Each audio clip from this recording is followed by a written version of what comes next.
രാജാവായി അഭിഷേകം ചെയ്യാൻ പോവുകയാണെന്ന് പറഞ്ഞു എനിക്കെന്ന് പണ്ട് 2 വരങ്ങൾ തരാമെന്ന് പറഞ്ഞിട്ടില്ലേ? പറഞ്ഞിട്ടുണ്ടല്ലോ, അതെനിക്കിപ്പോൾ വേണം. അതൊക്കെ നമുക്ക് തരാമല്ലോ. നിനക്ക് നിന്റെ എന്ത് ആഗ്രഹത്തിന് ഞാൻ മാറി നിന്നിട്ടില്ലോ, എന്ത് പറഞ്ഞാലും ഞാൻ ചെയ്തു തരും എന്ന് പറയുന്നു. അങ്ങനെ സത്യം ചെയ്യിച്ചതിന് ശേഷം ആ വരങ്ങൾ എനിക്ക് ഇപ്പം വേണമെന്നും, 1-ാമത്തെ വരം രാമനെ കാട്ടിലയക്കണമെന്നും, 2-ാമത്തേത് ഭരതനെ രാജാവായി വാഴിക്കണമെന്നും. അപ്പോഴും തന്നെ ദശരഥൻ ബോധം കിട്ടുന്നു. ഇടയ്ക്ക് ഉണരുമ്പോൾ രാമ എന്ന് വിളിക്കും, വീണ്ടും ബോധം കിട്ടും. അപ്പം അങ്ങനെ വളരെ ദയനീയമായി ഒറ്റ രാത്രി കൊണ്ട് ദശരഥൻ സ്ഥലകാല ബോധം നഷ്ടപ്പെട്ടു കിടക്കാം. ദാസിമാരും അടുത്തോട്ട് വരാൻ കഴിയുകയും സമ്മതിച്ചില്ല. നേരം വെളുത്തു, അഭിഷേകത്തിനുള്ള ഒരുക്കങ്ങളൊക്കെ തയ്യാറായെന്ന് പറഞ്ഞിട്ട് സുമന്ത്രർ വന്ന് നോക്കി. രാജാവ് ഇതുവരെ എഴുന്നേറ്റില്ല, എന്ത് പറ്റിയെന്ന് ചോദിക്കുന്നു. ഒടുവിൽ കുറച്ചു നേരം കാത്തിരുന്നതിന് ശേഷം വീണ്ടും ഒടുവിൽ അദ്ദേഹം അനുവാദം ചോദിച്ച് അകത്തേക്ക് വരുമ്പോൾ ദശരഥൻ തറയിൽ കിടക്കുകയാണ്. വളരെ അബോധാവസ്ഥയിൽ, വളരെ കരഞ്ഞുകൊണ്ട് കിടക്കുന്നു. കൈകേയി അതേപോലെ തന്നെ വല്ലാത്തൊരവസ്ഥയിൽ. ദശരഥനോട് ചോദിച്ചിട്ടൊന്നും മിണ്ടുന്നില്ല. അപ്പോൾ കൈകേയി പറഞ്ഞു, രാമനെക്കുറിച്ച് ഓർത്താണ് അദ്ദേഹം ദുഃഖിക്കുന്നത്, എത്രയും പെട്ടെന്ന് രാമനെ വരുത്തുന്നു.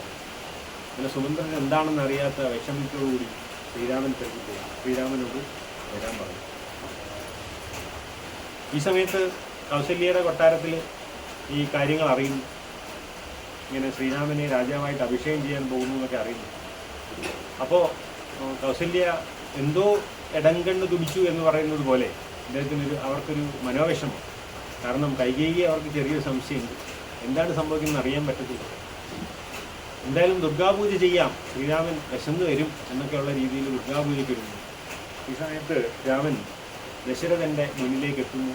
ദശരഥൻ രാമനെ കണ്ട് ഓടിച്ചെല്ലാൻ ഒരുങ്ങുമ്പോൾ വീണ്ടും തളർന്ന് താഴെ വീഴുകയാണ്. ശ്രീരാമൻ ഓടിപ്പോയി വിളിച്ചെടുക്കുന്നു. എന്താണ് എൻ്റെ അച്ഛന് പറ്റിയെന്ന് ചോദിക്കുന്നു. അമ്മയോട് ചോദിക്കുന്നു, എന്താണ് കാര്യം, എന്താണ് അച്ഛന് പറ്റിയത്, അച്ഛൻ എന്താണ്, ആരാണ് ഇങ്ങനെ ഇദ്ദേഹത്തിന് ഇത്ര ബലഹീനനായി കാണാൻ എന്താണ് കാരണം എന്നൊക്കെ ചോദിക്കുന്നുണ്ട്. ഒടുവിൽ കൈകേയി തന്നെ പറയുന്നു, നിൻ്റെ അച്ഛൻ നീ കാരണമാണ് ദുഃഖിച്ചിരിക്കുന്നത്. അപ്പോൾ രാമൻ ചോദിക്കുന്നു, ഞാൻ കാരണം ദുഃഖിക്കാൻ എന്താണ്, അച്ഛൻ എന്ത് തന്നെയായാലും എന്നോട് പറഞ്ഞാൽ മതിയല്ലോ. പറഞ്ഞ് കൈകേയി തന്നെ കാരണം പറയുന്നു, ഞാൻ പണ്ട് ദേവാസുര യുദ്ധ സമയത്ത് ചോദിച്ച വരം ഇപ്പോൾ ചോദിച്ചു, അങ്ങേ 14 വർഷം വനത്തിലയക്കണം, എൻ്റെ മകനായ ഭരതനെ രാജ്യഭാരം വെക്കുക. അപ്പോൾ രാമൻ പറയുന്നു, അതിനെന്താ, കൈകേയി അമ്മ വളരെ നല്ല കാര്യമല്ലേ ചെയ്യുന്നത്, രാജ്യഭാരം വളരെ ബുദ്ധിമുട്ടുള്ളൊരു കാര്യമാണ്, അത് എന്നെ ഏൽപ്പിക്കാതെ ഭരതനെ ഏൽപ്പിച്ചു, എനിക്ക് സ്വസ്ഥമായി കാട് വാഴാൻ തോന്നും, അപ്പോൾ കൂടുതൽ നല്ല കാര്യമല്ലേ, അതിന് അച്ഛനെന്തിനാ വിഷമിക്കുന്നത്, ഞാൻ പോകാൻ തയ്യാറാണ്. പക്ഷേ ദശരഥന് മനോവിഷമം മാറിയില്ല. അദ്ദേഹം കരഞ്ഞുകൊണ്ടേയിരുന്നു. രാമനെ തിരിഞ്ഞ് ഒരു നിമിഷം അദ്ദേഹത്തിന് കഴിയില്ല. ഇപ്പോൾ കാട്ടിലയക്കുക എന്ന് പറഞ്ഞാൽ എങ്ങനെയാവും. ഒടുവിൽ അവിടുന്ന് ദശരഥൻ പറയുന്നത് സുമന്ത്രരോട്, എന്നെ ഇവിടുന്ന് താങ്ങി എഴുന്നേറ്റ് ഈ ദുഷ്ടഗൃഹത്തിൽ നിന്ന് എന്നെ താങ്ങി എണീപ്പിച്ച് കൗസല്യയുടെ മന്ദിരത്തിലേക്ക് കൊണ്ടുവന്നു. അതുവരെ 1-ാം ഭാര്യ കൗസല്യാണെങ്കിലും കൈകേയിയുടെ ചില പ്രത്യേകതകൾ കൊണ്ട്, കൈകേയിയുടെ ചില ഗുണങ്ങൾ കൊണ്ട് കൈകേയിക്കായിരുന്നു പ്രാധാന്യം. ഇങ്ങനെ കൗസല്യ എടുത്ത് കൊണ്ടുപോകുന്നു. ഈ സമയത്ത് ശ്രീരാമൻ ആദ്യമേ കൗസല്യ എടുത്ത് പോകുന്നു. അപ്പോൾ അവിടെ ചെന്നിട്ട് അങ്ങനെ ഭക്ഷണം കഴിക്കാം, നിൻ്റെ മുഖം എന്താ വാടിയിരിക്കുന്നതെന്നൊക്കെ ചോദിക്കുന്നുണ്ട്. അങ്ങനെ ഭക്ഷണം കഴിക്കാൻ സമയമില്ല, കാട്ടിലേക്ക് പോകാൻ അച്ഛൻ്റെ നിർദ്ദേശമുണ്ട്.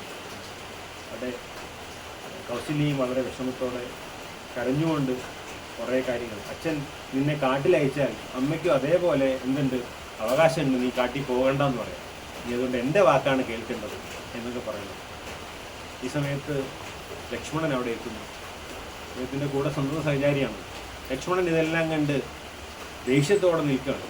ആ അമ്മയുടെ കരച്ചിലൂടെ കേട്ടപ്പോൾ ജ്യേഷ്ഠനോട് പറഞ്ഞു, ജ്യേഷ്ഠൻ ഒരു വാക്ക് പറഞ്ഞാൽ മതി, ഈ വൃദ്ധനായ രാജാവിനെ ഞാൻ പിടിച്ച് തുറങ്കലിലടയ്ക്കും, എന്നിട്ട് അങ്ങേ ഞാൻ രാജാവായിട്ട് അഭിഷേകം ചെയ്യും, അതിനുള്ള ബലം എനിക്കുണ്ട്, ഈ കാണുന്ന വേലത്തരങ്ങൾക്കൊന്നും കൂട്ടു നിൽക്കാൻ എന്നെ കിട്ടില്ല എന്ന് പറഞ്ഞിട്ട് വളരെ ദേഷ്യത്തോടെ തൻ്റെ അമ്പും വില്ലും ഒക്കെ എടുത്തുകൊണ്ടിറങ്ങി. അവിടെയാണ് നമ്മൾ പൊതുവെ രാമായണത്തിൽ കാണാറുള്ള ലക്ഷ്മണ. ശ്രീരാമൻ വളരെ സ്വസിദ്ധമായ രീതിയിൽ ലക്ഷ്മണനോട് പറയുന്നു, കോപം പാടില്ല, കോപം കൊണ്ട് നമ്മൾ ഒന്നും ചെയ്യാൻ പാടില്ല, പെട്ടെന്നുള്ള ദേഷ്യത്തിൽ ചെയ്യുന്നതൊക്കെ വലിയ ആപത്തിന് കാരണമാകും. അച്ഛൻ്റെ കാര്യങ്ങളൊക്കെ പറഞ്ഞു, അച്ഛൻ നിരപരാധിയാണ്, അച്ഛൻ സത്യലംഘനം ചെയ്യാൻ പാടില്ല, രാജാവ് സത്യലംഘനം ചെയ്യാൻ പാടില്ല, അച്ഛൻ കൊടുത്ത വാക്ക് നിറവേറ്റേണ്ടത് ആരാണ്, പുത്രൻ്റെ എന്താണ്, പുത്രൻ്റെ കടമയാണ്, അതുകൊണ്ട് അച്ഛനെ കുറ്റം പറയാൻ പാടില്ല. അപ്പോൾ അത് വളരെ വിശദമായി രാമായണത്തിൽ ഈ ലക്ഷ്മണോപദേശമുണ്ട്. മലയാളത്തിലും നമ്മൾ കേൾക്കാറുണ്ട്. വത്സാ സൗമിത്രേ കുമാരാ നീ കേൾക്കണം മത്സരാദ്യം വരും എന്നുടേ വാക്ക് എന്നൊക്കെ പറഞ്ഞ് തുടങ്ങി. വളരെ നല്ല വരികൾ അധ്യാത്മരാമായണത്തിലുണ്ട്. ചക്ഷശ്രവണകളസ്തമാം ദർദുരം ഭക്ഷണത്തിന് അപേക്ഷിക്കുന്ന പോലെ കാലാഹിന പരിഗ്രസ്തമാം ലോകവും ആലോല ചെയ്ത് സാ ഭോഗങ്ങൾ പെറ്റും എന്നൊരു വലിയ വിശേഷപ്പെട്ടൊരു വരിയുണ്ട്. പാമ്പിൻ്റെ വായിലിരിക്കുന്ന തവള നാക്ക് നീട്ടി പക്കിയെ പിടിക്കാൻ നിൽക്കുക എന്ന് ആലോചിച്ച് കൊടുക്കുക. പാമ്പിൻ്റെ വായിലിരിക്കുക, പകുതി പാമ്പ് വിഴുങ്ങി. അങ്ങനെ പകുതി വിഴുങ്ങിയ തവള ഒരു പക്കി പറന്നു വന്ന് കണ്ടപ്പോൾ അതിനെ നക്കി തിന്നാൻ പോവുക. അതേപോലെയാണ് ഈ ലോകത്തിൻ്റെ അവസ്ഥ. ഇങ്ങനെ പാമ്പിൻ്റെ കഴുത്തിലിരിക്കുന്ന തവളയെ പോലെ ആലോല ചെയ്ത് സാ ഭോഗങ്ങൾ തേടുന്നു. ഈ ശരീരം നശിക്കുന്നതാണെന്ന് അറിഞ്ഞിട്ടും ഇതൊക്കെ ഇല്ലാതാകുന്നതാണെന്ന് അറിഞ്ഞിട്ടും നമ്മളിങ്ങനെ നടക്കുകയാണ് എന്ന് പറയുന്ന ചിന്ത പോകും എന്ന് പറഞ്ഞിട്ടാണ് പറയുന്നത്. അതുകൊണ്ട് കോപം പാടില്ല, കോപം നിമിത്തം ദോഷമുണ്ടാവും എന്നൊക്കെ പറഞ്ഞിട്ട് വളരെ ഗഹനമായി ലക്ഷ്മണൻ ഇതെല്ലാം കേട്ട് കഴിഞ്ഞപ്പോൾ ലക്ഷ്മണൻ നൊപ്പം സമാധാനമായി. ലക്ഷ്മണൻ പറഞ്ഞു, കാര്യമൊക്കെ ശരിയാണ്, പക്ഷെ ഞാൻ വിളിക്കും, അങ്ങേ പിരിഞ്ഞിരിക്കാൻ എനിക്ക് കഴിയില്ല. ഒടുവിൽ പോകാനൊക്കെ തയ്യാറായി. ഈ സമയത്ത് സീതയുടെ അടുത്ത് എന്ന് കാര്യങ്ങളൊക്കെ പറയുന്നു. സീത ഇതൊക്കെ കേട്ട് വിഷമിച്ച് ഒടുവിൽ പറഞ്ഞു, അങ്ങയില്ലാതെ എനിക്കും ജീവിക്കാൻ പറ്റില്ല. ഞാനൊന്നും പറയും, കാട് വളരെ ഭയാനകമാണ്. ആ കാട്ടിൽ ജീവിക്കുക എന്ന് പറയുന്നത് വളരെ ബുദ്ധിമുട്ടാണ്. ഞാൻ ഒറ്റയ്ക്കാണെങ്കിൽ എൻ്റെ കാര്യം നോക്കിയാൽ മതി. സീതയും കൂടെ ആകുമ്പോൾ വളരെ ബുദ്ധിമുട്ടായിരിക്കും. എന്തൊക്കെ പറഞ്ഞിട്ടും സീത സമ്മതിച്ചില്ല. ഒരു പത്നിയുടെ ധർമ്മം ഭർത്താവിനെ അനുഗമിക്കുക എന്നുള്ളതാണെന്ന് പറയുന്നു. അങ്ങനെ ഒടുവിൽ മനസ്സോടെ സമ്മതിക്കുന്നു. അങ്ങനെ കാട്ടിൽ പോകാൻ പിറ്റേന്ന് തന്നെ കാട്ടിൽ പോകണമെന്നാണ് നിർദ്ദേശം. അതിനുവേണ്ടിയുള്ള ഒരുക്കങ്ങളായി വരുമ്പോൾ കൈകേയി അവിടെ എത്തുന്നു. ഈ രാമന് മരവൂരി സമ്മാനിക്കുന്നു. അപ്പോൾ രാജചിഹ്നങ്ങളെല്ലാം ഉപേക്ഷിച്ച് മരവൂരി ഉടുത്ത് വേണം പോകാൻ. ലക്ഷ്മണനും അതേപോലെ ചെയ്യുന്നു. സീതയ്ക്കും മരവൂരി ഉടുക്കുക. അപ്പോൾ ഇതെങ്ങനെ ധരിക്കും എന്നുള്ള സംശയത്തോടെ നിൽക്കുന്നതായിട്ടൊക്കെ അധ്യാത്മരാമായണത്തിൽ പറയുന്നുണ്ട്. ഈ സമയത്ത് വസിഷ്ഠൻ വളരെ ക്രൂദ്ധനായിട്ട് കൈകേയിയെ നോക്കിയിട്ട്, നീ ഇത്ര നീചയായിപ്പോയല്ലോ, നിനക്ക് രാമൻ കാട്ടിൽ പോകണമെന്നേ പറഞ്ഞിട്ടുള്ളൂ. സീതയും ലക്ഷ്മണനും അവരുടെ ഇഷ്ടപ്രകാരം പോകുന്നതാണ്. അവരേത് വസ്ത്രം ധരിക്കണമെന്ന് അവർ തീരുമാനിച്ചുള്ളൂ എന്ന് പറയുന്നു. അങ്ങനെ സീതയും ലക്ഷ്മണനും രാമനെ അനുഗമിച്ച് യാത്രയാകുക. ഈ സമയത്ത് ദശരഥൻ ഓടിപ്പോയി ശ്രീരാമനെ പിടിക്കാൻ ശ്രമിക്കുന്നുണ്ട്. രാമൻ തിരിഞ്ഞു നോക്കാതെ നടന്നു പോവാണ്. അദ്ദേഹം വീണ്ടും ബോധം കെട്ട് വീഴുന്നു. എല്ലാവരും എടുത്ത് അകത്തുകൊണ്ട് കിടത്തുന്നു. ഇങ്ങനെ വളരെ ദൂരം സഞ്ചരിക്കുന്നത് കൂടെ വളരെ ദൂരം പുറകെ നഗരവാസികളൊക്കെ നടന്നു എന്ന് പറയും. അവർക്കൊക്കെ രാമനെ പിരിയാൻ വളരെ വിഷമമാണ്. ആ രാജ്യത്തുള്ള പല ആളുകളും ഒരു വലിയ റാലി പോലെ ശ്രീരാമനെ പുറകെ ഇങ്ങനെ പോകാൻ. ഒടുവിൽ അവർ ഗംഗയുടെ തീരത്തെത്തി അവിടെ വിശ്രമിച്ചു. ഈ പ്രജകളും അവിടെ വിശ്രമിച്ചു. നല്ല ഉറക്കമായപ്പോൾ ശ്രീരാമൻ പറഞ്ഞു, ഇനി ഇവിടെ നിന്നാൽ നമ്മുടെ യാത്ര ശരിയാകില്ല. അതുകൊണ്ട് നമുക്കിവരൊക്കെ ഉണരുന്നതിന് മുമ്പ് ഗംഗാ നദി കിടക്കണം, ഇവിടെ ഒന്ന് പോകണം. അങ്ങനെ ഇവർ ഈ പ്രജകളൊക്കെ ഉറങ്ങിയിരിക്കുന്ന സമയത്ത് അവരവിടുന്ന് പോയി അടുത്ത സ്ഥലത്ത്. അത് ഗുഹൻ എന്ന് പറയുന്ന നൈഷാദ ഗുഹൻ എന്ന് പറയുന്ന കടത്തുകാരനല്ല, അദ്ദേഹം അവിടുത്തെ രാജാവാണ്. നൈഷാദ രാജാവാണ്. കാട്ടാളന്മാരുടെ രാജാവാണ് ഗുഹൻ. അദ്ദേഹമാണ് തോടിൽ കിടത്തി ഗംഗയ്ക്ക് അക്കരെ ആക്കുന്നത്. അദ്ദേഹം കാട്ടാള രാജാവാണ്. അദ്ദേഹത്തിൻ്റെ അനുചരന്മാരൊക്കെ ഉണ്ട്. അപ്പോൾ ഇവർ ആദ്യത്തെ ദിവസം അദ്ദേഹത്തിൻ്റെ സ്ഥലത്താണ് വസിക്കുന്നത്. അപ്പം അദ്ദേഹത്തിൻ്റെ സ്ഥലത്തേക്ക് പോകാനെന്ന് പറയുമ്പോൾ രാമൻ പറയുന്നുണ്ട്, ഞാൻ മറ്റ് ഫലമൂലാദികളല്ലാതെ മറ്റൊന്നും ഭക്ഷിക്കില്ല. ഞാനൊരു വ്രതമെടുത്തിട്ടാണ് കാട്ടിലേക്ക് പോകുന്നത്. അതുകൊണ്ട് അവിടെ തന്നെ ഒരു സ്ഥലമൊക്കെ ഒരുക്കി അവിടെയാണ്. എന്നിട്ട് ഈ മരത്തിൻ്റെ കറ എടുത്തിട്ട് ജടയൊക്കെ അവിടെ വെച്ച് വടവൃക്ഷത്തിൻ്റെ കറ, അതായത് ആലിൻ്റെ കറ എടുത്ത് ജട കെട്ടി അത് ഉറപ്പിച്ച് വെക്കുന്നതാണ്. പിന്നെ അത് കെട്ടലും അഴിക്കലും ഒന്നുമില്ല. ഇങ്ങനെയാണ് വനവാസികളുടെ ഒരു രീതിയാണ്. ഇങ്ങനെ ജടയൊക്കെ സ്വീകരിച്ചിട്ടാണ് പോകുന്നത്. അപ്പോൾ ഗുഹൻ്റെ ആതിഥ്യം സ്വീകരിച്ചു. ഗുഹൻ വളരെ സന്തോഷത്തോടെയാണ് രാമനെ, കാരണം നൈഷാദ രാജാവാണെങ്കിൽ ഇവരുടെ പ്രധാന രാജാവാണ് ശ്രീരാമൻ. അയോധ്യയിൽ ഭരിക്കുന്നത് നൈഷാദ രാജ്യത്തിൻ്റെയും കൂടെ ഒരു സാമന്തന്മാരെ പോലെയാണ്. കാട്ടിലെ കാര്യങ്ങൾ അവർ നോക്കുന്നേ. ഗുഹനെ സ്നേഹത്തോടെ ചേർത്ത് പിടിച്ചു എന്ന് പറയുന്നുണ്ട്. അന്ത്യജൻ അഗ്രജൻ ഇല്ലിവിടെ എന്ന് പറഞ്ഞിട്ടൊരു വാചകം വർണ്ണം അരുതില്ല എന്നൊക്കെ പറയുന്ന ഒരു വാചകത്തിൽ ഗുഹനെയാണ് പറയുന്നത്. ശ്രീരാമൻ ഒരു കാട്ടാളനായിട്ട് കൂടി ഗുഹനെ ചേർത്ത് പിടിക്കുന്നു. ആ ഒരു ക്ഷത്രിയന്റെ ആ ഒരു തലം മറന്നിട്ട് ചേർത്ത് പിടിക്കുന്നു എന്ന് പറയുന്നത്. ഇങ്ങനെ ഇദ്ദേഹം കൂടെ വരാമെന്ന് പറയുന്നുണ്ട് ശ്രീരാമൻ്റെ കൂടെ. പറഞ്ഞു, വേണ്ട, നീ അവിടെ ഇന്ന് രാജ്യം നോക്കി നിന്നാൽ മതി എന്ന് പറഞ്ഞിട്ട് ഗംഗ കടന്നു. അക്കരെ വരെ എത്തുന്നത് വരെ ഗുഹൻ നോക്കി ഇന്ന് തിരിച്ചു വരുന്നു.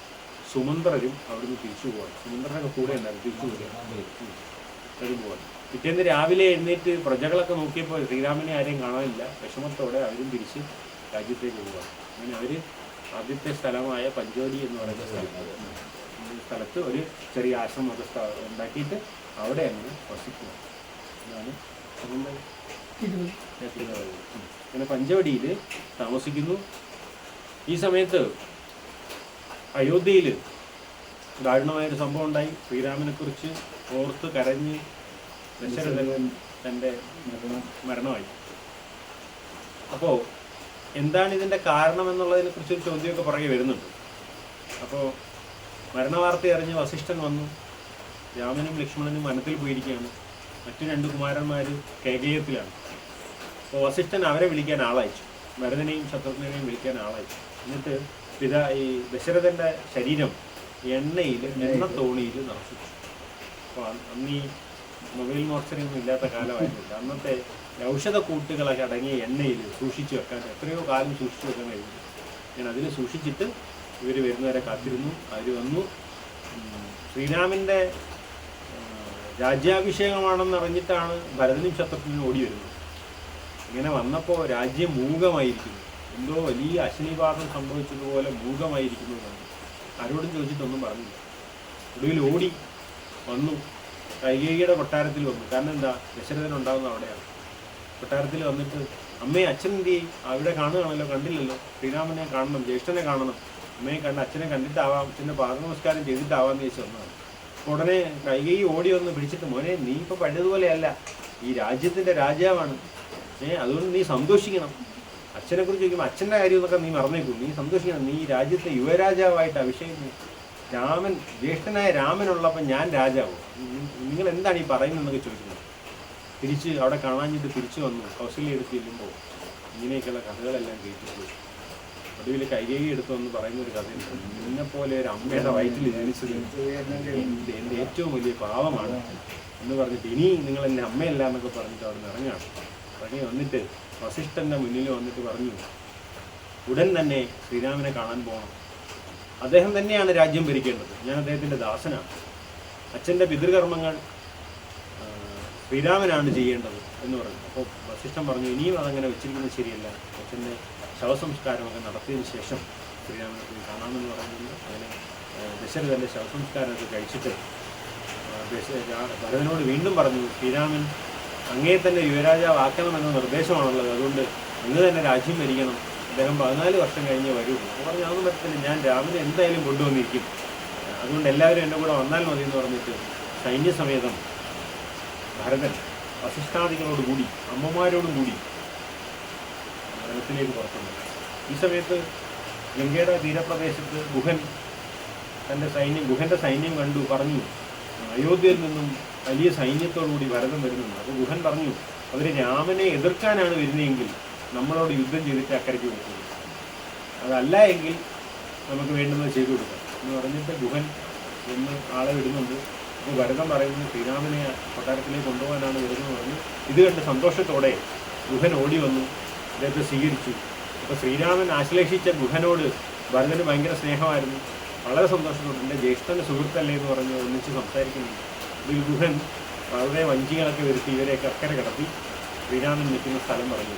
അങ്ങനെ ഭരതൻ്റെ കൂടെ ഈ പറയുന്ന പരിവാരങ്ങളും രാജ്യത്തെ പ്രജകളും ഒക്കെ ഉണ്ട്, എല്ലാവരും കൂടെയാണ് വരുന്നത്. ഇവരെ കൂടെ വന്നു. ശ്രീരാമൻ പഞ്ചവടിയിൽ സ്വസ്ഥമായി വിശ്രമിക്കുന്ന സമയത്ത് കാണാം ഈ ആരവം കേട്ടു. അപ്പോൾ ലക്ഷ്മണനോട് പറയുന്നു, ഇത് വലിയ രാക്ഷസന്മാർ വല്ലതും ആയിരിക്കും, വലിയ ബഹളം കേൾക്കുന്നു. നോക്കിയപ്പോൾ തൻ്റെ രാജ്യത്തെ ആളുകളാണ്. സ്നേഹത്തോടെ ഭരതനെ സ്വീകരിച്ചു. അച്ഛൻ്റെ മരണവാർത്തയെ അറിഞ്ഞിട്ട് ശ്രീരാമന് വലിയ വിഷമമായി. അവിടെ തന്നെയുള്ള ഗംഗയുടെ തീരത്ത് പിതൃതർപ്പണം ചെയ്തു. അച്ഛന് വേണ്ടുന്ന ഉപചാരങ്ങളിലുള്ള തർപ്പണങ്ങളൊക്കെ ചെയ്തു, പിതൃകർമ്മങ്ങളൊക്കെ ചെയ്തു, ആത്മാവിന് ശ്രേഷ്ഠത വരുത്തിയെന്നാണ്. അത് കഴിഞ്ഞ് ഭരതൻ പറഞ്ഞു, എൻ്റെ കൂടെ തിരിച്ചു വരണം, അയോധ്യയിൽ ഒരേ ഒരു രാജാവുള്ള ശ്രീരാമൻ തന്നെയാണ്, ഞാനിങ്ങനെ ദാസനാണ് വന്നേത് എന്ന് പറഞ്ഞ് അച്ഛനില്ലെങ്കിലും സത്യലംഘനം ചെയ്യാൻ പാടില്ല. അച്ഛന് കൊടുത്ത വാക്കാണ്, അച്ഛനുണ്ടെങ്കിലും ഇല്ലെങ്കിലും സത്യലംഘനം ചെയ്യാൻ പാടില്ല. അവിടെ ശ്രീരാമൻ പറയുന്ന ഒരു കാര്യമുണ്ട്, ഉത്തമനായ പുത്രൻ ആരാണെന്നുള്ള ഒരു ചോദ്യത്തിൽ ശ്രീരാമൻ പറയുന്നു, ഉത്തമനായ പുത്രൻ അച്ഛൻ്റെ മനസ്സറിഞ്ഞ് പ്രവർത്തിക്കുന്ന ആളാണ്. മധ്യമനായ പുത്രൻ അച്ഛൻ പറയുന്നത് കേൾക്കുന്ന ആളാണ്.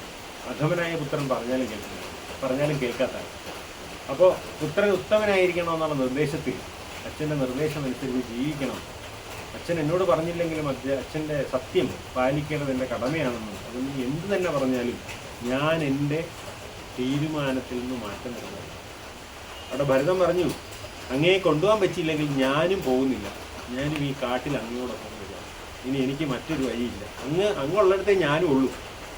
അപ്പോൾ വസിഷ്ഠാദികളൊക്കെ പറഞ്ഞു, അങ്ങനെയല്ല, രാജ്യം അനാഥമായി പോകും. ഇക്ഷ്വാകു വംശം ഇത്ര പ്രഗത്ഭരായ ആളുകൾ ഭരിച്ചിരുന്നതാണ്, ദശരഥൻ ഉൾപ്പെടെയുള്ളത്. അത് ആളില്ലാതെ ആവാൻ പാടില്ല, അവിടെ വലിയ ദോഷങ്ങളൊക്കെ ഉണ്ടാവും. അതുകൊണ്ട് അങ്ങ് തീരുമാനത്തിൽ മാറണം, അങ്ങ് തിരിച്ചു പോകണം.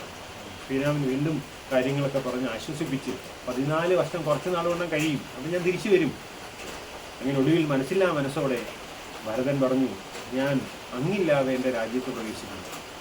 അങ്ങ് 14 വർഷം കഴിഞ്ഞ് വരുന്നത് വരെ നമ്മുടെ രാജ്യത്തിൻ്റെ അതിർത്തിയായ നന്ദി ഗ്രാമത്തിൽ ഞാൻ വസിക്കും. എങ്ങനെ അങ്ങയെപ്പോലെ ജടാവൽക്കലങ്ങൾ അണിഞ്ഞ് ഒരു താപസനെ പോലെ ധരിക്കും. അങ്ങയുടെ പാദുകങ്ങൾ എനിക്ക് നൽകണം, ഞാൻ അത് വെച്ച് പൂജിക്കും. അങ്ങനെ ശ്രീരാമൻ തൻ്റെ പാദുകങ്ങൾ ഭരതന് നൽകി.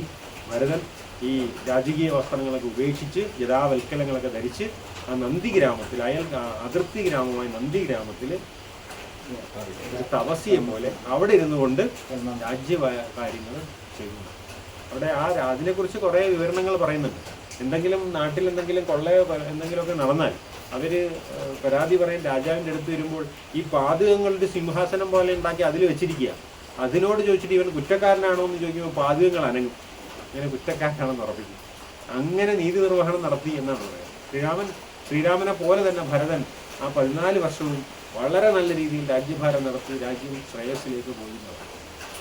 അങ്ങനെ ഇവർ തിരിച്ചു പോരുന്ന കഴിഞ്ഞപ്പോൾ ശ്രീരാമൻ ലക്ഷ്മണനോട് പറഞ്ഞു, ഇനിയും ഇവിടെ നിന്നാൽ നമുക്ക് ആപത്താണ്, ഇവിടെ നിന്നാൽ വലിയ ആപത്താണ്. കാരണം ഇവരിങ്ങനെ ഓരോരുത്തരും വന്നുകൊണ്ടേയിരിക്കും നമ്മളിവിടെ നിന്ന്. അതുകൊണ്ട് കുറച്ചുകൂടെ നമുക്ക് ഉള്ളിലേക്ക് പോകേണ്ടി വരും. അങ്ങനെ പഞ്ചവടിയിൽ നിന്ന് കുറച്ചുകൂടെ ദൂരം ദണ്ഡകാരണ്യം എന്ന് പറയുന്ന മഹാകാട്ടിലേക്ക് പ്രവേശിക്കും. ആയിട്ടുണ്ട്. അപ്പോൾ അങ്ങനെ ദണ്ഡകാരണ്യത്തിലേക്ക് പ്രവേശിക്കും. ദണ്ഡകാരണ്യം ഘോരമായ കാടാണ്. അപ്പോൾ മുന്നിൽ ശ്രീരാമൻ, പിറകിൽ സീത, അതിന് പിറകിൽ ലക്ഷ്മണനോട് പറഞ്ഞ് ഘോരമായ കാടാണ്, നമ്മൾ വളരെ സൂക്ഷിക്കണം, ഏത് സമയവും നിശാചരന്മാർ ഇവിടെ ഉണ്ടാവാം, അതുകൊണ്ട് സൂക്ഷിക്കുക.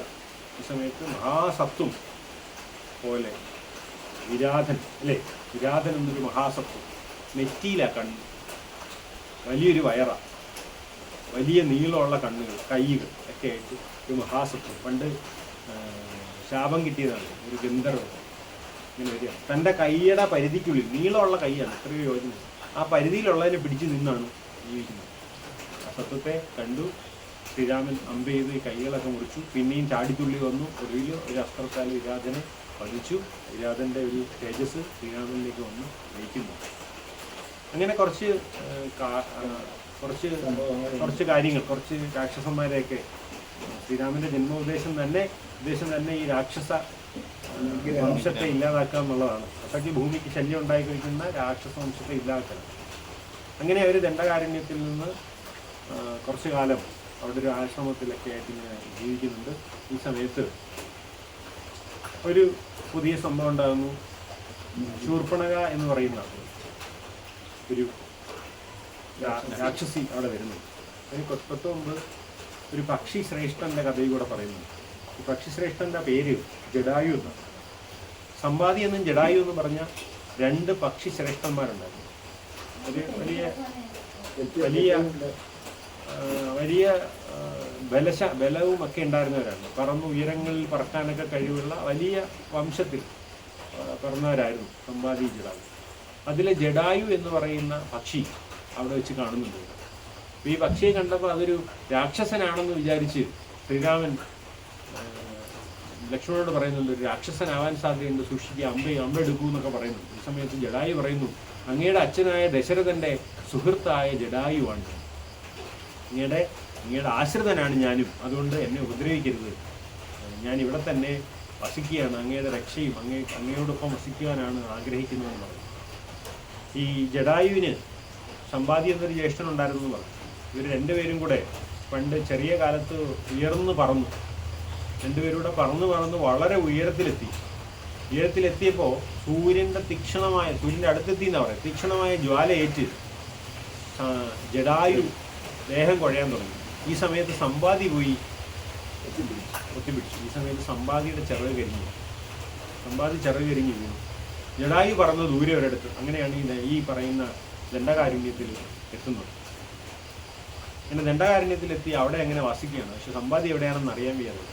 അങ്ങനെയാണ് ശ്രീരാമൻ ത്രേതായുഗത്തിലൂടെ എത്തുമെന്ന് അറിഞ്ഞിട്ട് അദ്ദേഹത്തെ കാത്ത് ഇരിക്കുകയാണ് ജടായു. അങ്ങനെ ജടായു ഈ ശ്രീരാമൻ താമസിക്കുന്നതിന് അടുത്ത് തന്നെ ഒരു മരത്തിൽ ഒരു വാസസ്ഥലം ഒരുക്കി അവിടെ ഇരിക്കുക. ഇങ്ങനെ ഇരിക്കുന്ന സമയത്താണ് ശൂർപ്പണഖ ഉള്ളത്. ശൂർപ്പണഖ ഇങ്ങനെ ആകാശമാർഗത്തിൽ സഞ്ചരിക്കുന്ന സമയത്ത് ഈ ആശ്രമവും അവിടെ കോമളന്മാരായ മുനികുമാരന്മാരെ കണ്ടിട്ട്, ശൂർപ്പണഖ ആരാണെന്ന് അറിയാലോ, രാവണന്റെ സഹോദരിയാണ്. ശൂർപ്പണഖയ്ക്ക് ശൂർപ്പണഖ ഒരു വിവാഹം കഴിച്ചിരുന്നു, അയാൾ മരിച്ചു വന്നു. അപ്പോൾ ഇങ്ങനെ രാമനെ കണ്ടപ്പോൾ ഭയങ്കര സ്നേഹം തോന്നി. ഒടുവിൽ ഇങ്ങനെ ഒരാളെ ഭർത്താവായിട്ട് കിട്ടിയാൽ നല്ലതാണ്. അങ്ങനെ നല്ല ഭംഗിയുള്ള ഒരു സ്ത്രീയുടെ രൂപമൊക്കെ ധരിച്ച് നേരെ ആശ്രമത്തിലേക്ക് വന്നു. വന്നിട്ട് ശ്രീരാമനോട് പറഞ്ഞു, ഞാനിങ്ങനെ ദശാനാഥനായ രാവണന്റെ സഹോദരിയാണ്, ശൂർപ്പണഖ എന്നാണ് പേര്. എനിക്ക് അങ്ങേ കണ്ടപ്പോൾ വളരെ ഇഷ്ടം തോന്നി, എന്നെ അങ്ങ് വിവാഹം കഴിക്കണം. ശ്രീരാമൻ പറഞ്ഞു, എനിക്ക് നിലവിലൊരു ഭാര്യയുണ്ട്, സീതയാണ്, നമ്മുടെ ആശ്രമത്തിലുണ്ട്.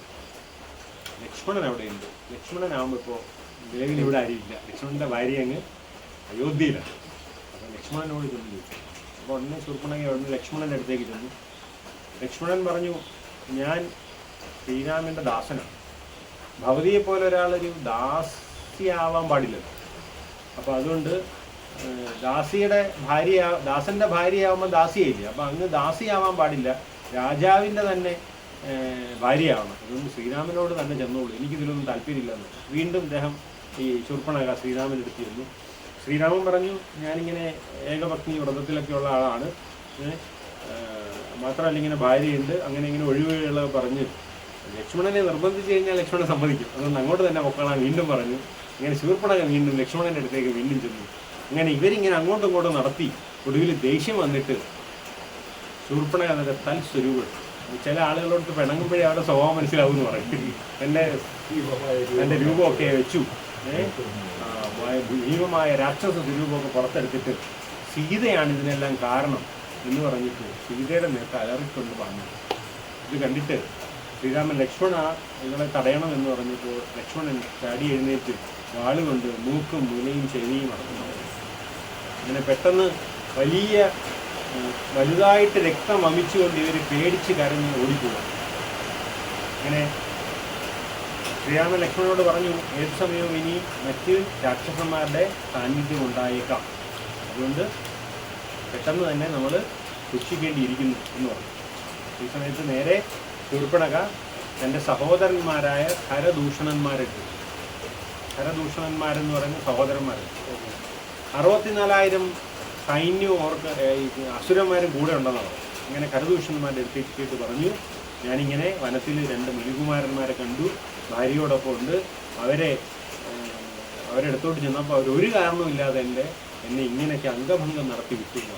ആഹാ, ഞങ്ങളുടെ കൂട്ടത്തിലുള്ള എൻ്റെ പെങ്ങളെ ഇങ്ങനെയൊക്കെ ഉപദ്രവിക്കുന്ന ആളുകളോ എന്ന് പറഞ്ഞ് ഉടൻ തന്നെ അവരോട് യുദ്ധം ചെയ്യണമെന്ന് പറഞ്ഞിട്ട് പുറപ്പെടുക. അപ്പോൾ ഈ ബഹളമൊക്കെ കേട്ടിട്ട് ശ്രീരാമൻ പറഞ്ഞു, ഇവർ വരുന്നുണ്ട്, സൂക്ഷിക്കണം. ലക്ഷ്മണനോട് പറഞ്ഞു, സീതയെ സ്വസ്ഥമായിട്ടൊരു ഗുഹയിൽ ഇരുത്തിയിട്ട് നീ അവിടെ നിന്നോളൂ, ഞാൻ ഇവരോട് യുദ്ധം ചെയ്യാം.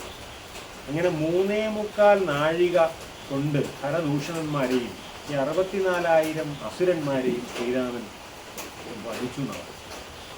അപ്പോൾ ഇവരെ വധിക്കുന്നത് നോക്കിക്കൊണ്ട് നിൽക്കുന്ന ശൂർപ്പണഖയ്ക്ക് മനസ്സിലായി ഇവർ നിസ്സാരക്കാരല്ല. ശൂർപ്പണഖ നേരെ രാവണൻ്റെ അടുത്തേക്ക് പോയി. രാവണൻ്റെ അടുത്ത് ഈ രൂപമൊക്കെ കണ്ടിട്ട് രാവണൻ ചോദിച്ചു, എന്തു പറ്റി നിനക്ക് എന്താണ് ഇത്ര വലിയ അപകടം പറ്റാൻ കാരണമെന്ന് ചോദിച്ചു. അപ്പോൾ പറഞ്ഞു, അങ്ങയ്ക്ക് അനുയോജ്യമായ ഒരു സ്ത്രീയെ ഞാൻ കാട്ടിൽ കണ്ടു. അവളെ അങ്ങയ്ക്ക് കൊണ്ടുതരാൻ വേണ്ടിയിട്ട് ശ്രമിച്ചപ്പോൾ ഒരു ഭർത്താവ് എന്ന് പറയുന്ന ആളും അനുജനെന്ന് പറയുന്ന ആളൂടെ കാണിച്ചു കൂട്ടിയതാണ് ഇതൊക്കെ അങ്ങയ്ക്ക് വേണ്ടിയിട്ട് ശ്രമിച്ചപ്പോൾ.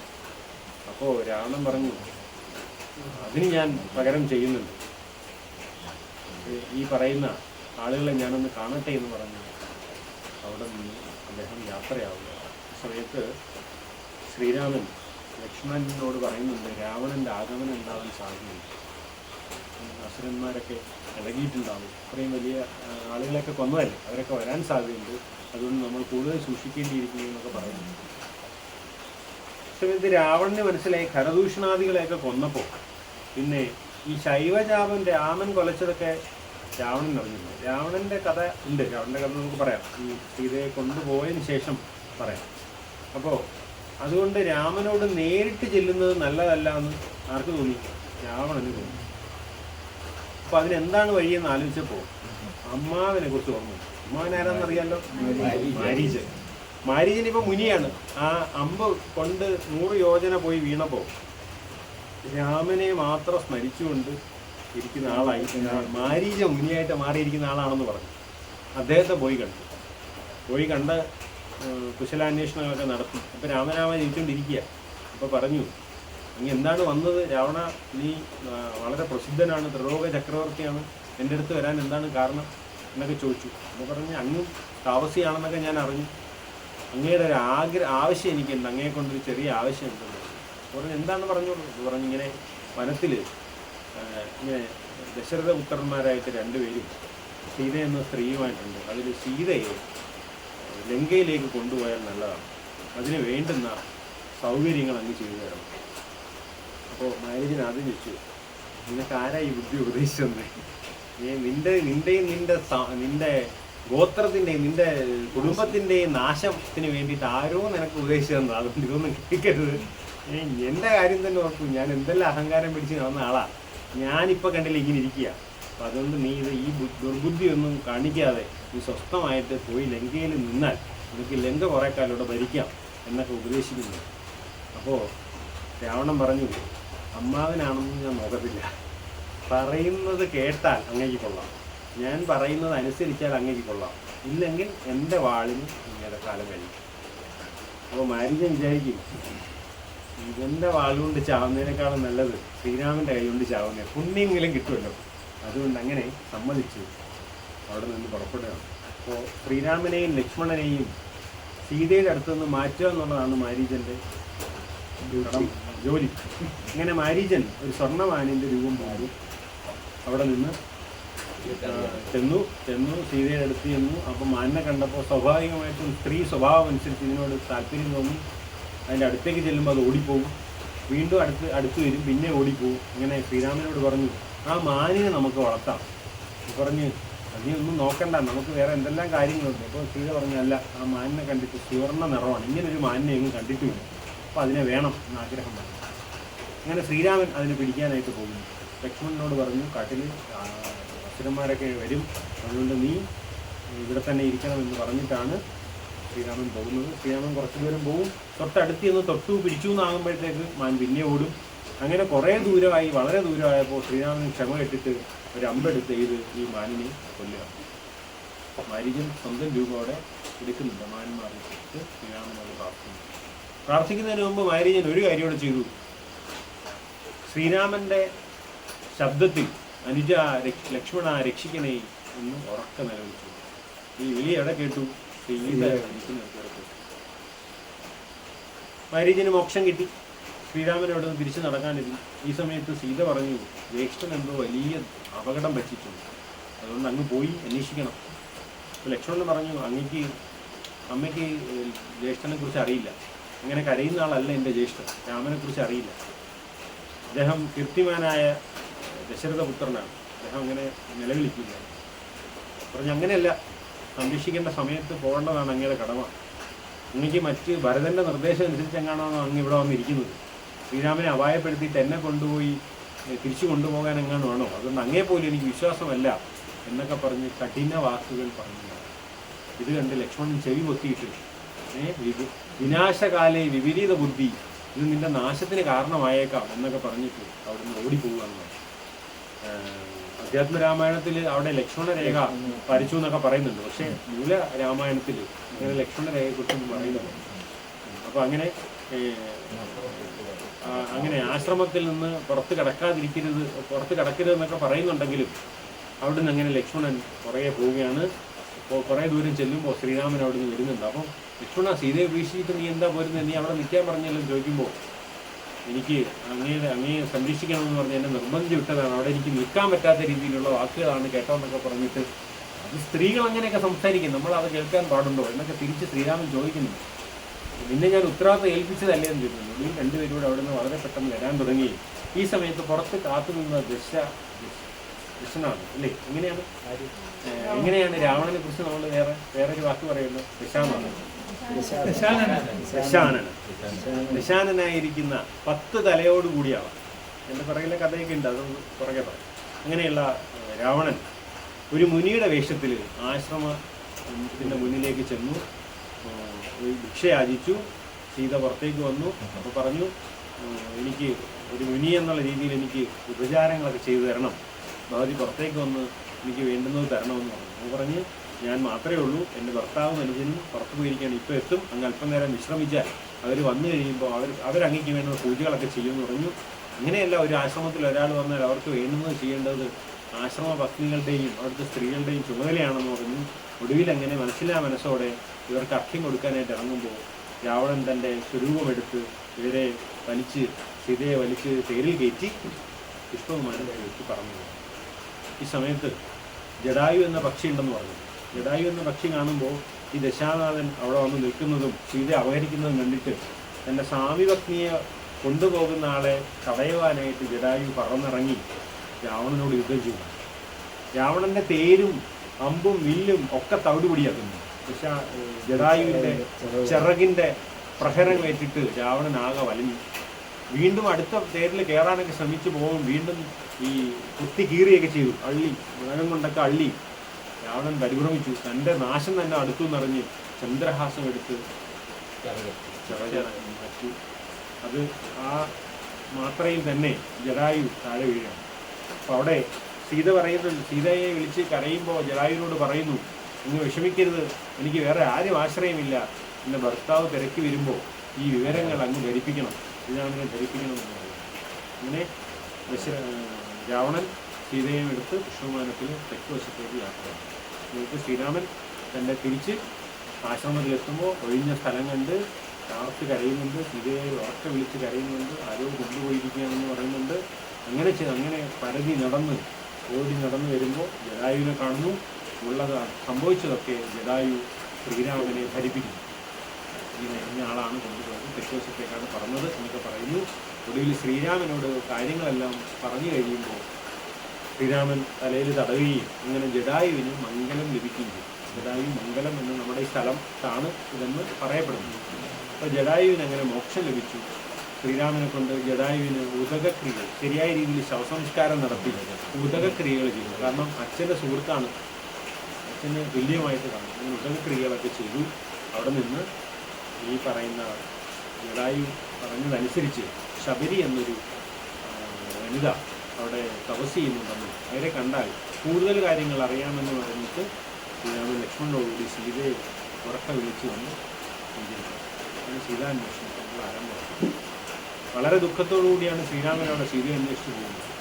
അങ്ങനെ വളരെ ദൂരം സഞ്ചരിച്ച് ശബരി എന്ന് പറയുന്ന ആശ്രമത്തിൽ, ശബരി എന്ന് പറയുന്ന പ്രായം ചെന്ന ഋഷി തപസ് ചെയ്യുന്ന സ്ഥലത്ത് അവർ ശ്രീരാമനെ കാത്തിരിക്കുകയായിരുന്നു പറയുന്നത്. ശ്രീരാമൻ അവിടെ ത്രേതായുഗത്തിൽ എത്തുമെന്ന് ശബരിക്ക് വരം കൊടുത്തിട്ടുണ്ട്. ശബരിയെക്കുറിച്ച് മുന്നൊരു കഥകളി വാൽമീകിയുടെ പൂർവാശ്രമത്തിലെ ഭാര്യയായിട്ട് പറയുന്നു, രത്നാകരൻ്റെ ഭാര്യയായിട്ട് പറയും. വാൽമീകി പോയി കഴിയുമ്പോൾ ഇവർ ഋഷികളുടെ കൂടെ കൂടിയിരുന്നു. അങ്ങനെ ഋഷികളെ പരിചരിച്ച് കുറേ കാലം കഴിഞ്ഞപ്പോൾ ഋഷികൾ ഇവരുടെ സംപ്രീതയായിട്ട് ഇവരോട് പറഞ്ഞു, നീ ഇവിടെ തന്നെ വസിച്ചോളൂ, ത്രേതായുഗത്തിൽ ശ്രീരാമൻ ഇവിടെ എത്തുമ്പോൾ നിനക്കൊരു ജോലിയുണ്ട്, ഈ രാവണനെ കുറിച്ച് പറഞ്ഞ് സീതയുടെ കാര്യങ്ങളൊക്കെ പറഞ്ഞു കൊടുത്തിട്ട് നിനക്ക് ഞങ്ങളുടെ കൂടെ മോക്ഷത്തിലേക്ക് വരാം എന്ന് പറയും. ഇങ്ങനെ അന്ന് മുതൽ ശബരി അവിടെ തപസ് ചെയ്യും, കാലങ്ങളോളം അവിടെ തപസ് ചെയ്യും. ഇങ്ങനെ ശബരി ശ്രീരാമൻ്റെ ആഗ്രഹം തന്നൊക്കെ കാണാൻ വയ്യ, അത്ര പ്രായമായി. അങ്ങനെ ശ്രീരാമൻ വന്നു അറിഞ്ഞ് വളരെ സ്നേഹത്തോട് ഓടി വന്ന് ശ്രീരാമനെ പിടിച്ച് അവിടെ കൊണ്ട് ഇരുത്തി ഭക്ഷണം എന്ത് വേണമെന്ന് ചോദിക്കുക. ഇങ്ങനെ അവിടെ ഫലമൂലാദികളൊക്കെ ഉള്ളൂ. വാൽമീകി രാമായണത്തിൽ പറയുന്ന വിഷയം ഫലം എടുത്തവർ കടിച്ചു നോക്കി പുളിയുള്ളതാണോ എന്ന് മനസ്സിലാക്കിയിട്ട് ശ്രീരാമന് കൊടുത്തില്ല. പുളിയുള്ളത് കടിച്ചു കളഞ്ഞു, മധുരമുള്ളത് കൊടുത്തില്ല. ശ്രീരാമൻ ആ ഉച്ഛിഷ്ടമെന്ന ചിന്ത പോലും കൂടാതെ ഇത് വാങ്ങി കഴിച്ചു എന്നതാണ്. ഇങ്ങനെ വളരെ സ്നേഹത്തോടെ ഉപചാരങ്ങൾ ചെയ്തിട്ട് ഈ രാവണൻ ഈ തെക്കേ ഭാഗത്തുള്ള സമുദ്രത്തിലെ ലങ്കയിലാണ് വസിക്കുന്നതെന്നും ആ ലങ്കയിലേക്കാണ് രാവണൻ സീതയെ കൊണ്ടുപോകുന്ന ഇവർക്ക് അവശക്തി കൊണ്ട് മനസ്സിലാക്കിയതായിട്ട് പറഞ്ഞ് എടുത്തിട്ട് തൻ്റെ ഋഷിമാരെ സ്മരിച്ച് ശബരി സദ്ഗതി പോവുക. ഈ സ്ഥലമാണ് ശബരിമല എന്ന് പറയുന്നത്. ഏതാണ്ട് ജടയമംഗലം, ശബരിമല ഇതൊക്കെ ഒരേ ഈ ഏവിയേഷൻ സംഭവത്തിൽ നോക്കിയാൽ ഒരേ ദിശയിലാണെന്ന് പറയുന്നത്. അപ്പോൾ എന്തായാലും അങ്ങനെ ശബരിയും സദ്ഗതിയൊക്കെ പോകിയതിന് ശേഷം ശ്രീരാമൻ വീണ്ടും നടക്കാം. ഈ സമയത്ത് വാനര രാജ്യത്തെക്കുറിച്ചൊക്കെ ഒരു ചിന്ത വരുന്നു. ഇങ്ങനെ കുറച്ച് ദൂരം നടന്നപ്പോൾ കിഷ്കിന്ധ എന്ന് പറയുന്ന സ്ഥലത്തിനടുത്തുള്ള ഋഷ്യമുഖാചലം എന്ന് പറയുന്ന ഒരു കുന്നുണ്ട്. അവിടെ അടുത്തെത്തി. അങ്ങനെ വിശ്രമിക്കുന്ന സമയത്ത് ഋഷ്യമുഖാചലത്തിൻ്റെ മുകളിൽ കിഷ്കിന്ധയിലെ ഇളയ രാജകുമാരനായ സുഗ്രീവനും മന്ത്രിയായ ഹനുമാൻ, നളനെന്ന് പറയുന്നതും നീലനെന്ന് പറയുന്നതുമായ രണ്ടുപേരൂടെ ചേർന്ന് സാമന്ത മന്ത്രിമാരുമായിട്ട് ചേർന്ന് അവിടെ വസിക്കുന്നു. ഇവർ ഇത്രയും പേരൂടെ അവിടെ വസിക്കുന്നു. ഇവര് അവിടെ നോക്കിയപ്പോൾ രണ്ട് കോമളന്മാരായ കുമാരന്മാർ മുനിവേഷത്തിൽ വരുന്നു. അപ്പോൾ സുഗ്രീവൻ പറഞ്ഞു, ഇത് ജ്യേഷ്ഠനായ ബാലി എങ്ങാണോ അയച്ചതാണോ എന്ന് അറിയാത്തത് കൊണ്ട് ഒന്ന് നോക്കി വരാനായിട്ട് ആരെ അയക്കുന്നു? ഹനുമാനെ. അങ്ങനെ ഹനുമാൻ അവിടെ നിന്ന് ഒരു വൃദ്ധബ്രാഹ്മണന്റെ വേഷത്തിൽ ശ്രീരാം